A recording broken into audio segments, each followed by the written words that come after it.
नवरात्रि का पहला दिन माँ शैलपुत्री कथा।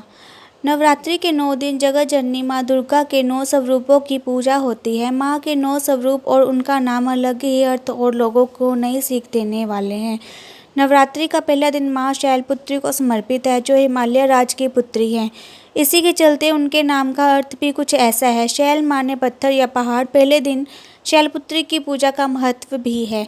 मान्यता है कि देवी के स्वरूप की पूजा इसलिए की जाती है ताकि लोगों के जीवन में शैलपुत्री की नाम की तरह ही स्थिरता बनी रहे, वो अपने लक्ष्य को पाने के लिए जीवन में अडिग रहे। नवरात्रि के पहले दिन कलश की स्थापना के बाद माँ शैलपुत्री की पूजा का विधान है। कलश स्थापना के बाद दुर्गा सप्तशती का पाठ किया जाता है। मान्यता अनुसार कलश को भगवान गणेश का स्वरूप माना जाता है। किसी भी शुभ काम में कलश की स्थापना भी इसलिए ही की जाती है। पहले दिन शैलपुत्री की कथा सुनने पढ़ने मात्र से घर में सुख समृद्धि आती है। माँ शैलपुत्री का मंगल आशीर्वाद प्राप्त होता है। नवरात्रि का पहला दिन माँ शैलपुत्री कथा। माँ शैलपुत्री का वाहन वृषभ बैल है।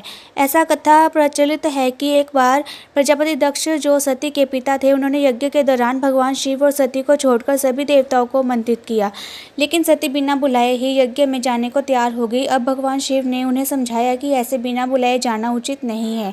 इसके बावजूद सती नहीं मानी और ऐसे में सती की जिद के आगे भगवान शिव ने उन्हें जाने की अनुमति प्रदान कर दी। अब सती बिना बुलाए पिता के यहाँ यज्ञ में प्रतिभाग करने पहुँच गई। वहाँ उनके साथ बुरा व्यवहार किया गया। मायके में सती की माँ के अलावा सभी ने उनसे गलत तरीके से बात की। क्या भाई और क्या बहनें, सभी ने सती और उनके पति भगवान शिव का खूब उपहास किया। ये कठोर व्यवहार और पति का अपमान सती बर्दाश्त नहीं कर सकी। उन्होंने खुद को यज्ञ में भस्म कर दिया। जैसे ही ये वाक्य हुआ, भगवान शिव तक समाचार पहुंचा। उन्होंने तुरंत अपने गणों को दक्ष के यहाँ भेज दिया। गणों ने इस यज्ञ को विध्वंस कर दिया। अगले जन्म सती ने हिमालय की पुत्री के रूप में जन्म लिया। इस तरह उनका नाम शैलपुत्री पड़ा।